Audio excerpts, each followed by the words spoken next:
Welcome to study with NKR friends. हम लोग पढ़ेंगे संस्था का नाम, पूरा नाम, स्थापना वर्ष, मुख्यालय, मुख्य उद्देश्य और कार्य।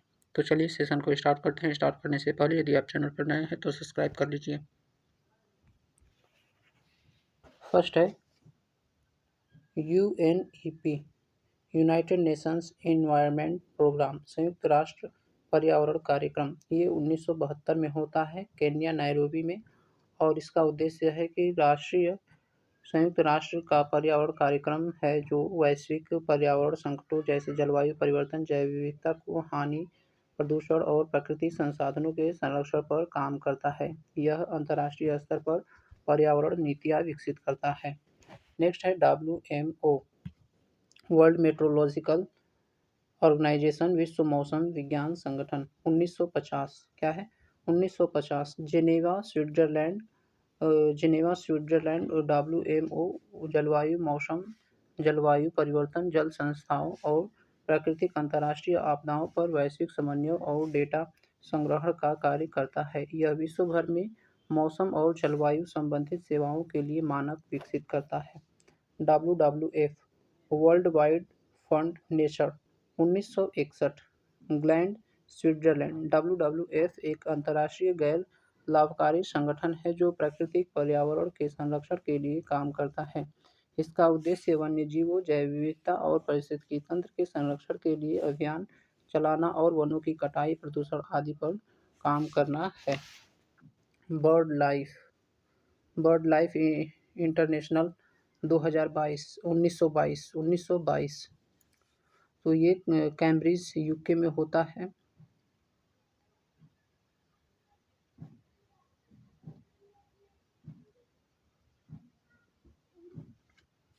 और ये बर्ड लाइफ एक अंतर्राष्ट्रीय नेटवर्क है जो पक्षियों और उनके आवासों संरक्षण के लिए काम करता है। पक्षी संरक्षण परियोजनाओं को बढ़ावा देता है और संकटग्रस्त पक्षी प्रजातियों के संरक्षण में मदद करता है।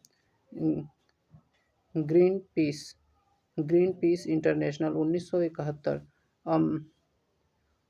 Amsterdam, Netherlands. ग्रीन पीस एक अंतर्राष्ट्रीय पर्यावरण संगठन है जो प्रदूषण, जलवायु परिवर्तन, वनों की कटाई, जैव विविधता हानि के खिलाफ अभियान चलाता है। यह शांतिपूर्ण प्रतिरोध और सक्रियता के माध्यम से पर्यावरणीय मुद्दों को उजागर करता है। नेक्स्ट है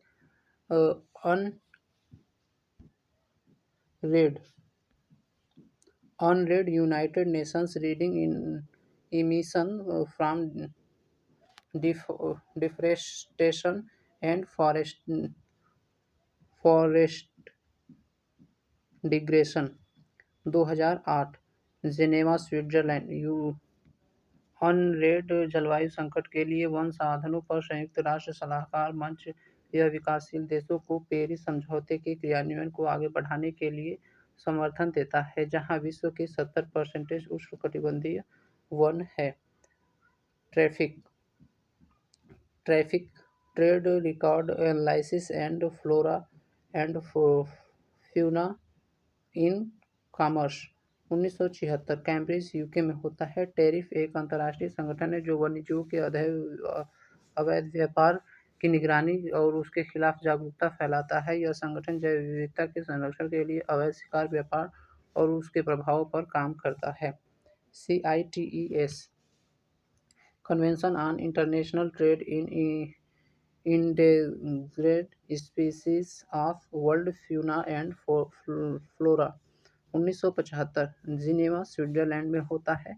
और सिटीज एक अंतर्राष्ट्रीय समझौता है जो संकटग्रस्त वन्यजीव प्रजातियों के व्यापार को नियंत्रित करने और उन्हें संरक्षण प्रदान करने का कार्य करता है। यह अवैध शिकार और व्यापार पर रोक लगाने के लिए वैश्विक स्तर पर प्रभावी नीतियाँ बनाता है। नेक्स्ट है आर्द्र भूमि वेटलैंड परिचय। तो परिभाषा है कि आर्द्र भूमि वह क्षेत्र जहाँ भूमि और जल का संगम होता है। यह प्रकृति के कृत्रिम स्थल हो सकते हैं जो अस्थायी या मौसमी रूप से जल से भरे रहते हैं। शामिल स्थल इसमें दलदल, कक्ष, झीलें, नदियाँ, खाड़ी, लैगून आदि शामिल होते हैं। नेक्स्ट देखते हैं। नेक्स्ट है रोजगार पब्लिकेशन से ये पब्लिश की गई है। और नेक्स्ट है कि महत्व क्या है ये आर्द्रभूमि का। तो ये प्रचुर जैव विविधता के केंद्र है। इन्हें प्राकृतिक जलफिटल कहा जाता है। ये भूजल पुनर्भरण, बाढ़ नियंत्रण और कार्बन भंडारण में महत्वपूर्ण भूमिका निभाते हैं। रामसर संधि, रामसर कन्वेंशन आर्द्रभूमि की अवधारणा को अंतर्राष्ट्रीय स्तर पर 2 फरवरी 1971 में ईरान के रामसर स्थल में औपचारिक स्वीकृति मिली थी। उद्देश्य यह है कि यह एक अंतर्राष्ट्रीय संधि जो आर्द्रभूमि के संरक्षण और उनके बुद्धिमत्तापूर्ण उपयोग को बढ़ावा देती है। भारत का जुड़ाव, भारत इस संधि में वर्ष 1982 में शामिल हुआ था। नेक्स्ट है प्रकार, विवरण और उदाहरण। तो प्राकृतिक आर्द्रभूमि प्रकृति रूप से निर्मित और झीलें, दलदल, नदियाँ। कृत्रिम आर्द्रभूमि मानव निर्मित चेक डैम, कृषि जलाशय, एक्वा कल्चर टैंक। मीठे जल की आर्द्रभूमि ताजे पानी की सरोवर, झील, लोकटक झील मणिपुर में है। और लवणीय झील समुद्र के समीप जैसे चिल्का झील ओडिशा, सांभर झील राजस्थान। ज्वारंतमुख जहाँ जहाँ नदी समुद्र से मिलती है, सुंदरबन डेल्टा नर्मदा का ज्वारनमुख। मैंग्रोव खारे पानी वाले वन, सुंदरबन गोदावरी और डेल्टा। नेक्स्ट है भारत में आर्द्रभूमियों के संरक्षण हेतु प्रयास।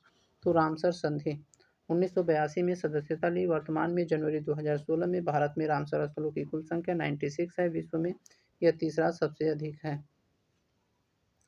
राष्ट्रीय आर्द्रभूमि संरक्षण कार्यक्रम, आर्द्रभूमि की पहचान, सूचीकरण और प्रबंधन हेतु योजना। आर्द्रभूमि संरक्षण और प्रबंधन नियम 2017, केंद्रीय पर्यावरण मंत्रालय द्वारा अधिसूचना। इसमें वैज्ञानिक प्रबंध और अतिक्रमण की रोकथाम की दिशा में निर्देश है। राज्य केंद्र शासित निकाय, यह हर राज्य में स्टेट वेटलैंड अथॉरिटी का गठन किया गया है। जलीय तंत्रों के संरक्षण हेतु राष्ट्रीय कार्य योजना, यह झीलों और आर्द्रभूमियों के संरक्षण हेतु वर्ष 2015 से संचालित है। नेक्स्ट है वैश्विक प्रयास। तो रामसर संधि 1971 में पहला अंतर्राष्ट्रीय प्रयास होता है। रामसर सचिवालय मुख्यालय ग्लैंड, स्विट्जरलैंड में है। हर 2 फरवरी को विश्व आर्द्रभूमि दिवस के रूप में मनाया जाता है। वर्ष 2025 की थीम हमारे साझा भविष्य के लिए आर्द्रभूमियों का संरक्षण है। UNESCO man and biosphere programme, जैवमंडल आरक्षित क्षेत्रों में आर्द्रभूमियों का संरक्षण शामिल है। एसडीजी लक्ष्य 6.6 आर्द्रभूमियों को सुरक्षित रखना वैश्विक सतत विकास का हिस्सा है। वेटलैंड इंटरनेशनल संरक्षण और पुनर्स्थापन हेतु समर्पित एकमात्र गैर सरकारी और गैर लाभकारी संस्था है। पर्यावरण पारिस्थितिकी तथा आपदा प्रबंधन। होंगुल प्रोजेक्ट क्या है? 1970 में होता है। यह दाची-ग्राम कश्मीर स्टैग है। Kashmiri Stag 1970। Hangul 70, project tiger 73, मगरमच्छ 75, गैंडा 87, हाथी 92, कछुआ 99, गिद्ध 6, हिम तेंदुआ 9 और है डॉल्फिन। तो ये है 2020। एक बार इसको जो है याद कर लेंगे, ये बहुत ही इंपॉर्टेंट है। तो चलिए देखते हैं। हांगुल 70 है, टाइगर 73, मगरमच्छ 75, गैंडा 87, हाथी 92, कछुआ 99, गिद्ध 6, हिम तेंदुआ 9 और डॉल्फिन 20 है। नेक्स्ट है हांगुल प्रोजेक्ट दक्षिण ग्राम कश्मीर स्टैग के लिए यह जो है प्रोजेक्ट लाया गया था। नेक्स्ट है प्रोजेक्ट टाइगर 1973 में जिम कॉर्बेट नेशनल बाघ संरक्षण के लिए लाया गया था। और प्रोजेक्ट मगरमच्छ प्रोजेक्ट ये भितरनिका ओडिशा प्रजनन के लिए लाया गया था। गैंडा प्रोजेक्ट 1987 में काजीरंगा असम एक सिंह वाले गैंडे के संरक्षण के लिए लाया गया था। और फिर है हाथी प्रोजेक्ट क्या है? तो सिंह भूमि झारखंड हाथी गलियारे के लिए। कछुआ प्रोजेक्ट गहीर माथा ओडिशा ओलिव रिडले। गिद्ध संरक्षण क्या है? तो पिंजौर हरियाणा डाइक्लोफेनाक मुक्त। और हिम तेंदुआ यह हिमालयी क्षेत्र घोस्ट ऑफ माउंटेन्स है। प्रोजेक्ट डॉल्फिन 2020 गंगा नदी राष्ट्रीय जलीय जीव है। नेक्स्ट देखते हैं।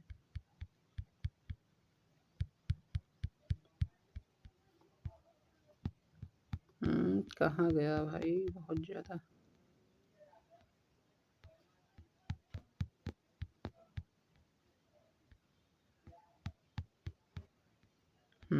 यहाँ से मोट्रेक्स रिकॉर्ड देखेंगे तो यह रामसर कन्वेंशन के तहत उन आर्द्रभूमियों का एक रजिस्टर है जो परिस्थिति रूप से खतरे में है या इनके खराब होने की संभावना है। विशेषताएं इसमें केवल उन्हीं साइटों को शामिल किया जाता है जिनकी स्थिति खराब हो रही है ताकि सुधारात्मक कदम उठाया जा सके।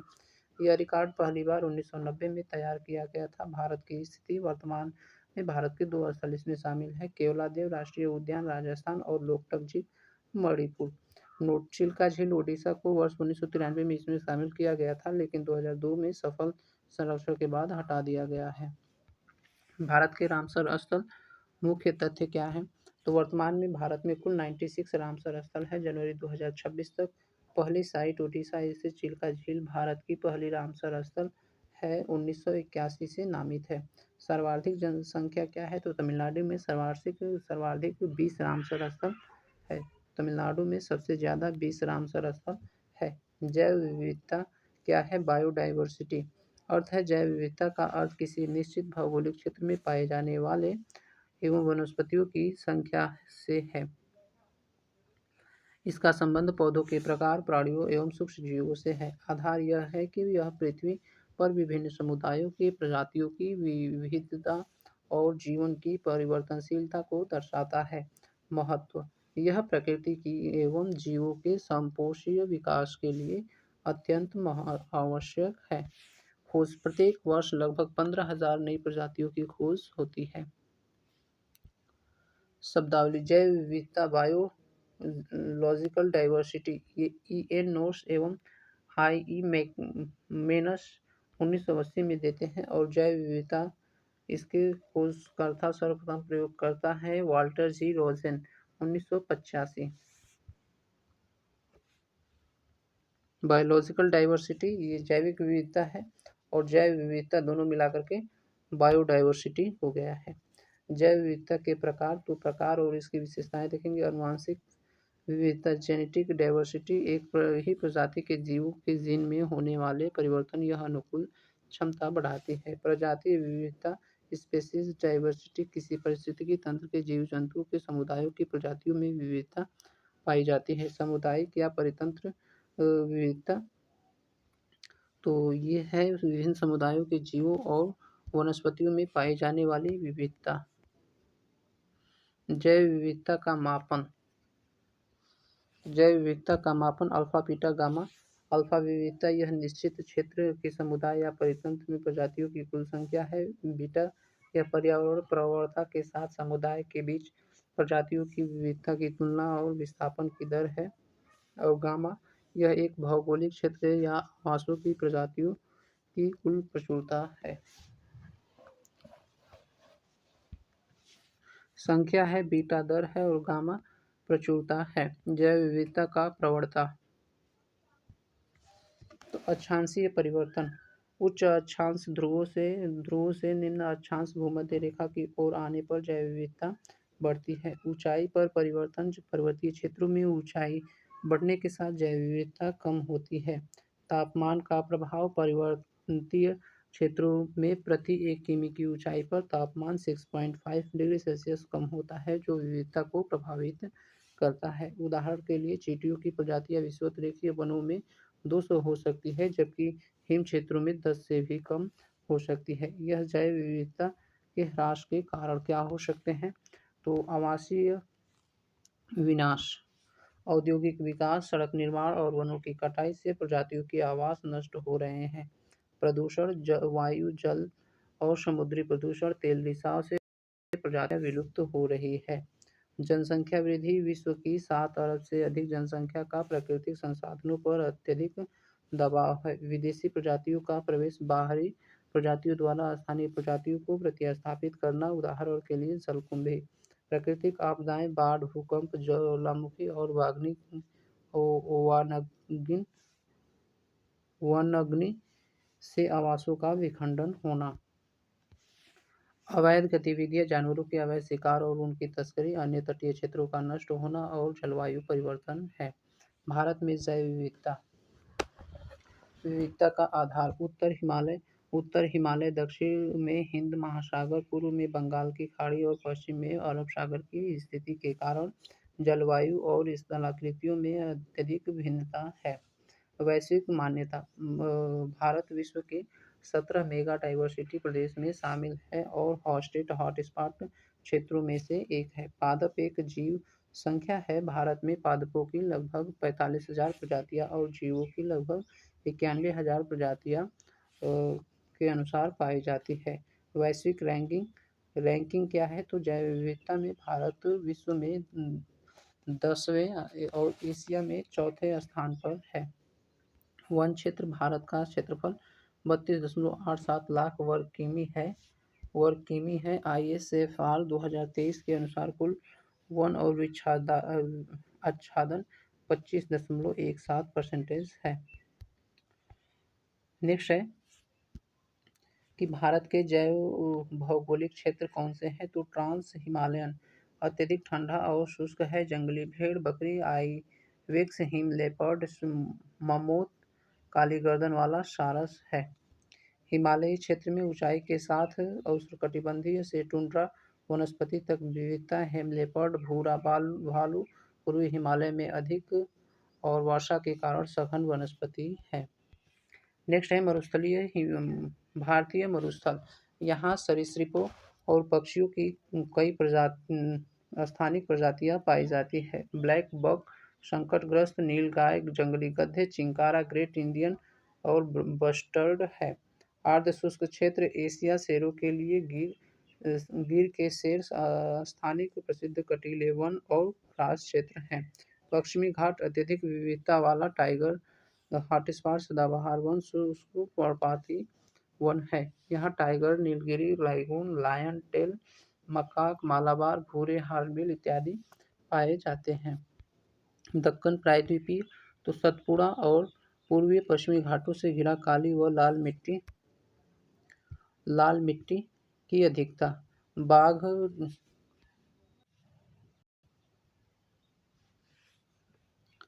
तटीय क्षेत्र विस्तृत समुद्र तट, मैंग्रोव की प्रचुरता है। डॉल्फिन, घड़ियाल, डेंगून, समुद्री गाय, रॉयल बंगाल टाइगर, सुंदरवन इत्यादि इसमें सम्मिलित है।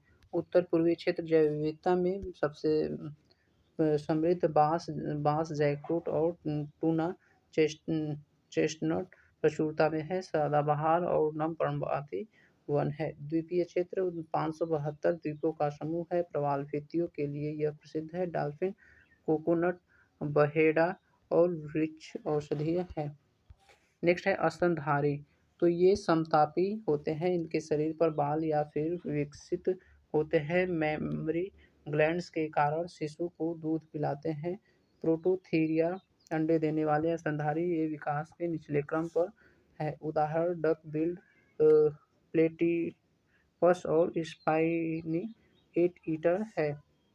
मार्सुपियल्स थैली वाले ये अविकसित बच्चों को जन्म देते हैं और उन्हें पेट की थैली पाउच में रखते हैं। उदाहरण के लिए कंगारू, कोआला, अकशेरुकी, इसमें रीढ़ की हड्डी नहीं होती है। आर्थ्रोपोडा कीट केकड़े पृथ्वी पर सबसे अधिक मात्रा में पाए जाते हैं।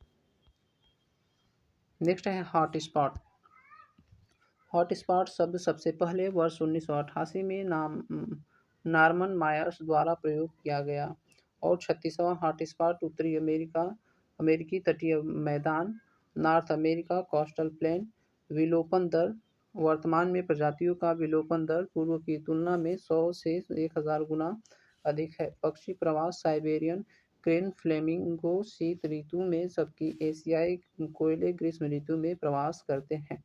लाइकेन ये वायु प्रदूषण के अच्छे सूचक होते हैं और कवक व शैवाल के सहजीवी रूप में रहते हैं। नेक्स्ट है IUCN का परिचय।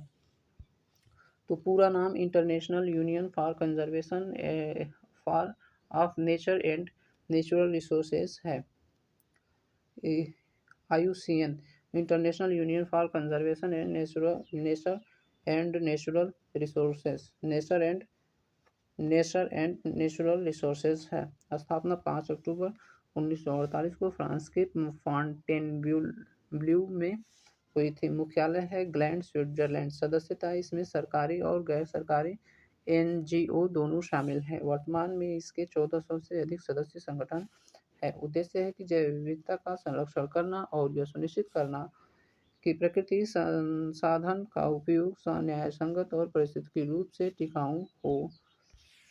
आईयूसीएन जीवों की उनकी संरक्षण स्थिति के अनुसार उन्हें कुल 9 श्रेणियों में वर्गीकृत करता है, जैसे विलुप्त वन और विलुप्त, अति संकटग्रस्त, संकटग्रस्त, संवेदनशील, संकट के निकट, संकट बहुत कम और आंकड़े अपर्याप्त नहीं है, आंकड़े उपलब्ध नहीं है इत्यादि जो है ये वर्गीकृत करता है। नेक्स्ट है भारत की कुछ प्रजातियां एवं उनका आईयूसीएन स्टेटस इस प्रकार से है। देखेंगे भारत के कुछ आंकड़े और उनके आईयूसीएन स्टेटस क्या है। तो ग्रेट इंडियन बस्टर्ड ये जीव का नाम है, ये अति संकटग्रस्त है और इनकी अनुसूची 1972 की श्रेणी में अनुसूची 1 में है। यह उड़ने वाला सबसे भारी पक्षी राजस्थान का राज्य में पक्षी यह पाया जाता है। घड़ियाल क्या है, तो ये अति संकटग्रस्त सूची में है, ये सूची अनुसूची 1 में है। और साफ नदियाँ चंबल में निवास मछली मुख्य भोजन है घड़ियाल। नेक्स्ट है गंगा नदी। तो गंगा नदी की डॉल्फिन जो है ये संकटग्रस्त में है, ये अनुसूची 1 में है। भारत का राष्ट्रीय जलीय जीव, देखने में अक्षम, अंधी है। एशियाई शेर ये संकटग्रस्त सूची में है, अनुसूची 1 में है। केवल गिर गुजरात में है, इसे केनाइन डिस्टेम्पर वायरस से खतरा है। लाल पांडा ये संकटग्रस्त सूची में है, मुख्य भोजन ये बांस सिक्किम और अरुणाचल प्रदेश में पाया जाता है। नीलगिरी ताहर संकटग्रस्त सूची में है, तमिलनाडु का राजकीय पशु है और तमिलनाडु का राजकीय पशु नीलगिरी ताहर राजकीय पशु और पश्चिमी घाट का स्थानिक है और ये भी क्या है संकटग्रस्त की सूची में है। नेक्स्ट देखेंगे एक सींग वाला गैंडा, ये सुभेद की सूची में है और ये अनुसूची 1 में है। दुनिया के सभी गैंडों में सबसे बड़ा काजीरंगा प्रमुख रूप से पाया जाता है। हिम तेंदुआ ये सुभेद की सूची में है, ये अनुसूची 1 में पहाड़ों का भूत हिम तेंदुआ कहलाता है। हिमाचल प्रदेश का राजकीय पशु है, हिमाचल प्रदेश का राजकीय पशु है। ओलियो रिडले कछुआ ये सुभेद की स्थिति में है, ओडिशा के गहीर माथा सामूहिक अंडे देता है। और यह है डेंगू समुद्री गाय, सुभेद स्थिति में है और शाकाहारी समुद्री स्तनधारी समुद्री घास इसका मुख्य भोजन है। भारतीय बाघ संकटग्रस्त सूची में है, अनुसूची प्रोजेक्ट टाइगर 1973 द्वारा संरक्षित है। जंगली गधा संकट के निकट है और यह केवल कक्ष के लिटिल रन गुजरात में सीमित है। साइबेरियन क्रेन अति संकटग्रस्त स्थिति में है और राजसी प्रवासी पक्षी केवलादेव राष्ट्रीय उद्यान में है। नेक्स्ट है पर्यावरण प्रदूषण एवं संरक्षण। तो पर्यावरण प्रदूषण एवं संरक्षण इसे हम लोग पढ़ेंगे अगले सेशन में। तब तक के लिए धन्यवाद। Thanks for watching. Please like share comment and subscribe.